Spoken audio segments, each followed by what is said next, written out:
నెలవారీ మామూళ్లను అధికారులకు అందజేస్తున్నారనే ఆరోపణలు అధికంగా ఉన్నాయి. ఈ నేపథ్యంలో దీని మీద నిజానిజాలు తెలుసుకునేందుకు పోలీసు అధికారులకు దీనిపైన ఉన్న సమాచారం తెలుసుకునేందుకు ఉప ముఖ్యమంత్రి వర్యులు శ్రీ పవన్ కళ్యాణ్ గారు దీని మీద ఆరా తీశారు. పోలీసు అధికారుల దృష్టికి వచ్చిన వివరాలు, తీసుకున్న చర్యలు నివేదిక రూపంలో అందజేయాలని ఆదేశించారు అని స్వయంగా ఒక డిప్యూటీ సీఎం గారు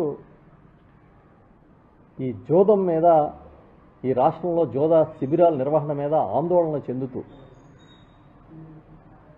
పోలీసు ఉన్నతాధికారులను నివేదిక కోరారు అని అంటే ఎంత సీరియస్గా ప్రాబ్లం ఉందని. అంటే ఎక్కడ పడితే అక్కడ జోద గృహాలు, జోదశాలలు, జోద శిబిరాలు నడుస్తున్నాయని ఆయనకి ఫిర్యాదులు వచ్చినాయి. అంటే పరిస్థితులు ఎలా ఉన్నాయని, పేకాట మా ప్రాంతంలో ఊపిరి, సుప్రీంకోర్టు ఏం తప్పు పట్టలేదు, 13 ముక్కల ఆటలు ఆడొచ్చు అని చెప్పి డిప్యూటీ స్పీకర్ గారు సర్టిఫికెట్ ఇచ్చారు.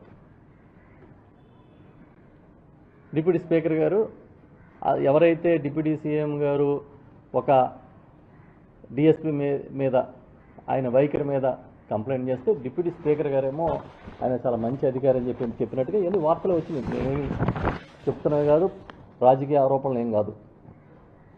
భీమవరం డిఎస్పీ జయసూర్య మంచి అధికారిని రఘురామకృష్ణరాజు గారు చెప్పారు ప్రెస్ మీట్లో అని చెప్పి వచ్చినాయి. గోదావరి జిల్లాలో పేకాట ఆడడం అనేది సహజం, 13 ముక్కలాట నేరం కాదు ఆయన చెప్పినట్టుగానే వచ్చింది. ఇప్పుడు నేను చెప్పిన ఏంటంటే కల్తీ మద్యం. ఎవరు చెప్పారు? పట్టుకున్నారు కదా, పట్టుబడినాయి కదా, ప్లాంట్లతో సహా పట్టుబడినాయి కదా. ఈ నకిలీ ప్లాంట్లు తయారు చేసే వాటికి కూడా దసరా పూజలు చేసిన ఫోటోలు కూడా బయటకు వచ్చినాయి కదా. దొరికిన వాళ్ళందరూ కూడా తెలుగుదేశం పార్టీ నాయకులే కదా. గంజాయి ఎవరు చెప్పారు? తెలుగుదేశం పార్టీ ఎమ్మెల్యే, ఎంపీ అనుచరులు అమ్మిస్తున్నారని చెప్పారు కదా. అది కూడా వీడియోలు వచ్చినాయి కదా బయటికి.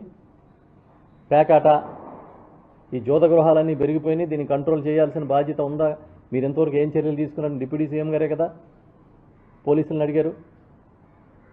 ఇంకేం వ్యసనాలు మిగిలిపోయినాయి? ఈ రాష్ట్రంలో ప్రభుత్వం ప్రోత్సహించడానికి మిగిలిపోయిన వ్యసనాలు ఏమైనా ఉన్నాయా? ఆరోగ్యశ్రీ ఆగిపోయిందయ్యా, పేషెంట్లు ఇబ్బంది పడుతున్నారంటే నేను గూగుల్ తెచ్చాను విశాఖపట్నంలో అంటాడు ఆయన. ఫీజు రింబర్స్మెంట్ ఆగిపోయింది, విద్యార్థులు ఇబ్బంది పడుతున్నారు, హాస్టల్లో తాగడానికి నీళ్లు కూడా లేక దారుణమైన పరిస్థితులు ఉన్నాయి, పచ్చకామెర్లు వచ్చి పిల్లలు చచ్చిపోతున్నారంటే నేను పశువులకి ఆసుపత్రులు, హాస్టల్లో పెడతానంటాడు. ఉన్న హాస్టల్కే దిక్కు లేదురా మహాప్రభు, ఈ హాస్టల్ని బాగు చేయించండి అంటే పశువులకి హాస్టల్ పెడుతున్నాను. అసలు ఇది వినూత్నమైన ఆలోచన అని మొన్న స్టేట్మెంట్ ఇచ్చాడు. అన్ని చోట్ల గంజాయి దొరుకుతుంది, యూత్ అంతా చెడిపోతున్నారు, ఇదేం పరిస్థితి అని అంటే మా అబ్బాయి ఆస్ట్రేలియాలో ఉన్నాడు, పెట్టుబడి తేవడానికి అక్కడ తిరుగుతున్నాడు అంటాడు. ఇవా నవకల్పనలు? ఇవి ప్రజల కళ్ళ కనిపించే నవకల్పనలు ఇవే. మరి అసలు ఏంటిది? ఎంత దుర్మార్గమా? నవకల్పనల కేంద్రం అంట. అరకు వ్యాలీ ప్రాంతంలో హాస్టల్ పాడైపోతున్నాయంటే క్వాంటమ్ వ్యాలీ తెస్తున్నాను, డోంట్ వరీ అంటున్నాడు.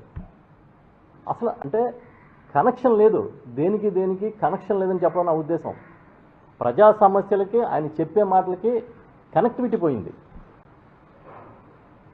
పాపం ఉద్యోగులు, ఉపాధ్యాయులు ఆందోళన అని చెప్పి రోడ్ల మీదకి వస్తుంటే మొన్న పిలిచి హడావడి చేసి ఒక డిఏ, అది కూడా ఎప్పుడు రిటైర్ అయిన తర్వాత ఇస్తానంటే చీ అంటున్నారని మళ్ళీ వెంటనే మనసు మార్చుకుని ఇప్పుడు కొంచెం ఇస్తాను, తర్వాత కొంచెం ఇస్తానని వాయిదాల పద్ధతి మీద మళ్ళీ నడిపిస్తున్నారు.